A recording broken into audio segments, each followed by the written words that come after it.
High বন্ধুরা, আজ আমরা এসেছি দীঘার কাছে উদয়পুরে। আর আমরা এসে উঠেছি উদয়পুরের ওশেনিয়া গেস্ট হাউসে। এটি উদয়পুর বিচের একদম কাছে। এই যে রাস্তাটা তোমরা দেখতে পাচ্ছ, এই রাস্তাটা সোজা চলে গেছে একদম তোমার ওশেনিয়া বিচ। এই বিচটাকে ওশেনিয়া বিচই বলা হয়। সামনে থেকে একটা সিঁড়ি আছে, ওই সিঁড়িটা উঠলেই নিচের দিকে একটু নামলেই পাবো আমরা বিচ। চলো এই গেস্ট হাউসের ভিতরটা তোমাদেরকে দেখিয়ে দিই।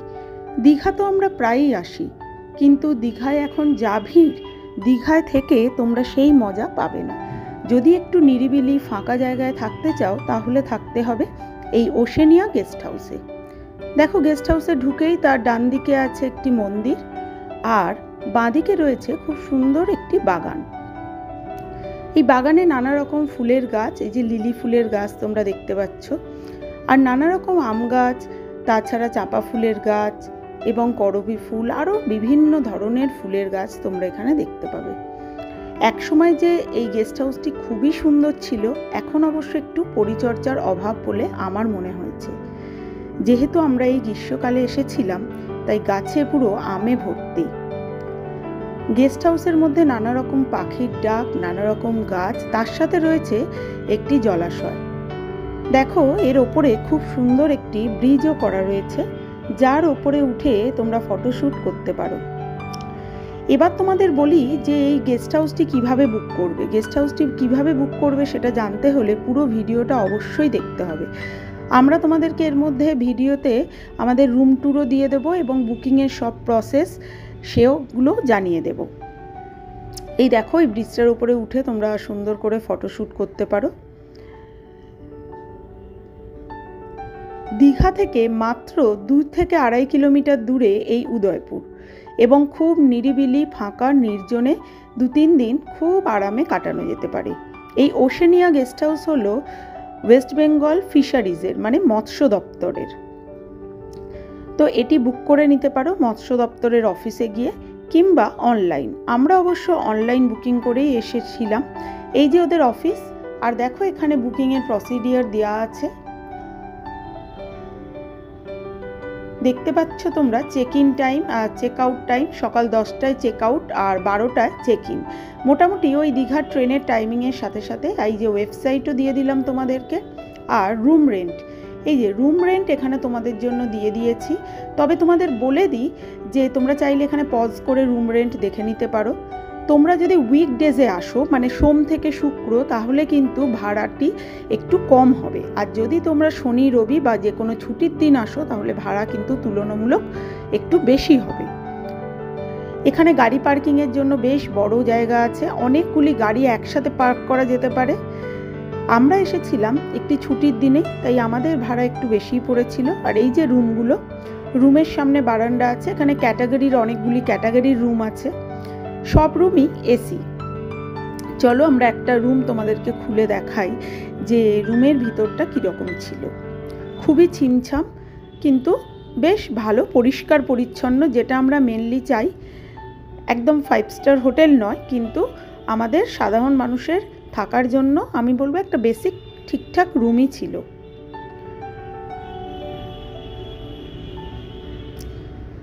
দেখতে পাচ্ছ একটা সোফা সেট রয়েছে, একটা টি টেবিল, তার সাথে একটা বড় বেড, অল আউট ওরা দিয়ে দিয়েছিল। এসি রয়েছে, ফ্যান রয়েছে, লাইটের সব রকম ব্যবস্থা, একটা এলইডি টিভি, একটা ওয়ার্ডরোবের মধ্যে ব্ল্যাঙ্কেট সব কিছুই রাখা ছিল, যা যা আমাদের প্রয়োজন। আর এদিকে ছিল বাথরুমে গিজার, কোমোড, বেসিন সবই ছিল, কোনো কিছুর সমস্যা ছিল না। মোটামুটি পরিষ্কার পরিচ্ছন্নই ছিল রুম এবং বাথরুম। আমাদের তো ভালোই লেগেছে। এখানে থাকা এবং খাওয়ার ব্যবস্থাও আছে, এদের এখানে ক্যান্টিন আছে। আর যারা দীঘা থেকে উদয়পুর ঘুরতে আসে, সেই উদয়পুরের থেকে এই ওশেনিয়া বিচটি 1/2 কিলোমিটার, মানে 500 মিটার মতন দূরত্বে হবে। আর এই ওশেনিয়া বিচে যাওয়ার রাস্তার মধ্যখানেই এই পার্কটি তৈরি করা রয়েছে। এই পার্কে আমরা গিয়ে বিকালবেলা বসতে পারি, বা বাচ্চাদের নিয়ে গেলে তারা এখানে ঘুরে ফিরে খেলে বেড়াতে পারে। দেখো, অনেকগুলি বসার জায়গা করা আছে। এখানে ছোটোখাটো একটা ক্যাফেটেরিয়াও আছে, যেখানে কোল্ড ড্রিঙ্কস, আইসক্রিম সব কিছু পাওয়া যায়। একদম নির্জনে থাকা যেতে পারে, গাছপালায় ভর্তি চারিদিক। তো আমরা দুদিনের একটি ছুটিতে গিয়েছিলাম উদয়পুর। আমরা কলকাতা থেকে সরাসরি ট্রেনে পৌঁছে গিয়েছিলাম দীঘা, আর দীঘা থেকে টোটো নিয়ে মিনিট 15-এর মধ্যেই পৌঁছে গিয়েছিলাম উদয়পুর। 15 থেকে 20 মিনিট। এখানে সবসময় টোটো, অটো অ্যাভেলেবেল থাকে, সামনেই রাস্তা। চাইলে তোমরা রাস্তা থেকে টোটো, অটো ধরে নিতে পারো, কিংবা গেস্ট হাউসের সামনেও অনেক সময় দাঁড়িয়ে থাকে। গেস্ট হাউসের লোকেদেরকে বললে তারাও তোমাদের সাহায্য করবে টোটো, অটো ডেকে দেওয়ার জন্য, ওরাও ফোন নাম্বার দিয়ে দেবে। আমাদের কিন্তু খুব ভালো লেগেছে, নির্জন নিরিবিলি এই সমুদ্র সৈকত। এখানে স্নান করারও ব্যবস্থা আছে। আর এই দেখো, আমরা এখন বিচের দিকে চলেছি। আর বিচে যাওয়ার সেই সিঁড়ি, যেটা তোমাদেরকে বললাম, সিঁড়ি থেকে নামলেই একটা নেচার ট্রায়াল বলে একটা জায়গা দেখলাম পাশে, তবে টিকিট কাউন্টারটি বন্ধ ছিল। এখানে টিকিটের ব্যবস্থা আছে এই নেচার ট্রায়ালে। চলো দেখাই তোমাদেরকে কত করে টিকিট। এই বোর্ডে লেখা আছে দেখো, 30 টাকা করে টিকিট। 30 টাকা করে এন্ট্রি ফি দিয়ে ঢুকতে হবে এই নেচার ট্রায়ালের মধ্যে। মানে ঝাউবনের মধ্যে কিছুক্ষণ ঘুরে বেড়ানো যেতে পারে 30 টাকা করে মাথা পিছু টিকিট দিয়ে। তারপরে এই যে দূরে সমুদ্র সৈকত, আর পাশে রয়েছে একটি ওয়াচ টাওয়ার। এই ওয়াচ টাওয়ারের ওপরে উঠলেও দূরে অনেক কিছু দেখা যাচ্ছে, অনেক দূর পর্যন্ত সমুদ্রের মধ্যে দেখা যাচ্ছে। আর এই সি বিচটি যেহেতু খুব নিরালা, খুব ফাঁকা, তাই আমরা আনন্দের সাথে অনেকক্ষণ সময় কাটিয়েছি এই বিচেতে। পারগুলি বাঁধানো, বসার জায়গা, লাইটের ব্যবস্থা সবই রয়েছে। আর কিছুটা দূরেই রয়েছে বেশ দোকানপাট, যেগুলি কিনা মেন যে উদয়পুর, সেই উদয়পুরের, এটি উড়িষ্যার দিকে, মানে তালসাঁড়ি, উদয়পুর হলো তালসাঁড়ির দিকে, টুয়ার্ডস উড়িষ্যা বর্ডারের দিকে। বেঙ্গল আর উড়িষ্যার যে বর্ডার, সেই দিকেই হচ্ছে উদয়পুর। এই যে দূরে দেখো দোকানপাট দেখা যাচ্ছে। তোমরা যদি চাও যে একটু বিচের ধারে বসে গরম মাছ ভাজা খাবে বা ঝালমুড়ি কিছু খাবে, তো চলে যেতে পারো ওই দোকানপাটগুলোর দিকে। এই যে ওশেনিয়া গেস্ট হাউসের, এদের এসি রেস্টুরেন্টও রয়েছে। তো আমরা দুপুরে এখানেই লাঞ্চ সেরে নিয়েছিলাম। এটি আমাদের গেস্ট হাউসের ভিতরের দিক দিয়েও আসা যায়, আবার বাইরে থেকেও আসা যায়। বাইরের ট্যুরিস্টরাও এখানে বসে খাওয়া দাওয়া করে নিতে পারে। যারা ঘুরতে আসে দীঘা থেকে উদয়পুর, তারাও এখানে বসে খাওয়া দাওয়া করতে পারে। এই দেখো ছিমছাম ছোটোখাটো এসি রেস্টুরেন্ট। তো গরমের দুপুরে বেশ ভালোই লাগে। চলো দেখি এদের মেনু কার্ডে কি কি আছে এবং দামই বা কীরকম।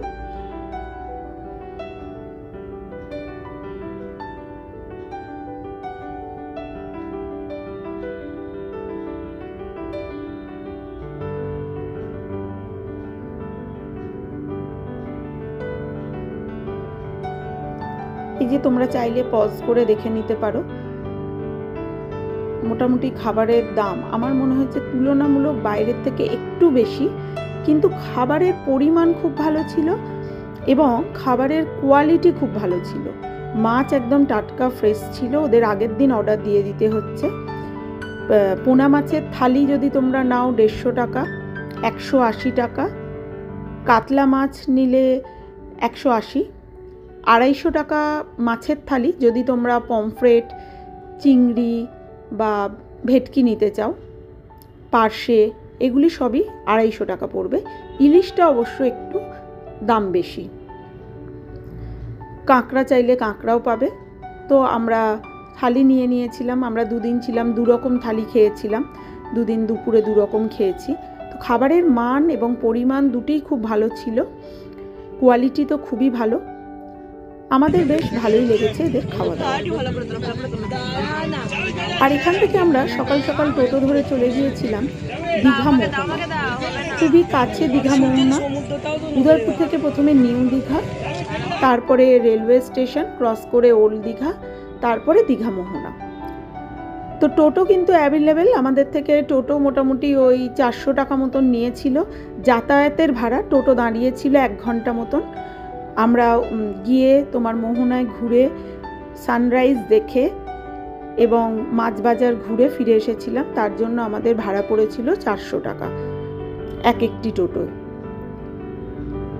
তোমরা চাইলেও নিরিবিলিতে যদি দীঘা যেতে চাও, এখন তো দীঘাতে জগন্নাথ মন্দিরেরও উদ্বোধন হয়ে গেছে, এবং দীঘার ভিড়ভাট্টায় যদি না থাকতে চাও তাহলে এই 2 কিলোমিটার মতন দূরে উদয়পুরে গিয়ে থেকেই আসতে পারো। আমাদের কিন্তু বেশ ভালো লেগেছে উদয়পুর জায়গাটা। এই দেখো উদয়পুরের থেকে আমরা চলে গিয়েছিলাম মোহনায়, দীঘা মোহনা। আর দীঘা মোহনায় যে মাছ বাজার,